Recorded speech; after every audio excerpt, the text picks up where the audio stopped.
ఇప్పుడు ఒక నక్కని భయపెట్టచ్చండి. అంత పెద్ద చెట్టు, ఒక పెద్ద చెట్టు అంత ఏనుగు ఉంటుంది, ఏనుగును కూడా భయపెట్టవచ్చు. కానీ సింహాన్ని భయపెట్టగలుగుతామా? సింహం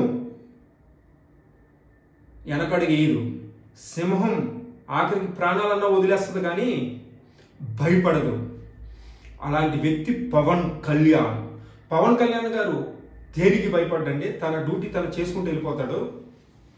అంటే మీరు ఆలోచించండి ఒకసారి, ఒక అడవి దగ్గర అడవి సగం దోసేసి, అంటే దగ్గర 100 ఎకరాలు దోసేసిన ఒక రాజకీయ నాయకుడు, 100 ఎకరాలు అంటే 70 ఎకరాలు ఏదో రిజిస్టర్ అయిందంటారు, 30 ఎకరాలు ఇది చేస్తారనే ఒక రాజకీయ నాయకుడికి, అసలు ఆ రాజకీయ నాయకుడు ఎవరో తెలుసా మీకు? అంటే ఆ రాజకీయ నాయకుడిని ఇప్పుడు వరకు ఓటమి లేదు. ఎప్పుడూ రాజశేఖర రెడ్డి గారి దగ్గర నుంచి ఉన్న ఒక రాజకీయ నాయకుడి మీద ఆపోజిట్గా వెళ్తున్నాడంటే అతను ఇప్పుడు ఓడిపోలేదు. అతని నియోజకవర్గంలో ఆయన్ని తలదన్ని మగాడు ఇంకా పుట్టలేదు ఇప్పుడు వరకు కూడా. అది మీకు తెలుసా? ఆయన్ని తట్టుకోవడం అంత ఈజీ అనుకుంటున్నారా మీరు? ఆయన్ని ఎదురెళ్ళడం అంత సులభం అనుకుంటున్నారా మీరు? చాలా కష్టం, చాలా ప్రమాదకరం, చాలా డేంజర్ కూడా.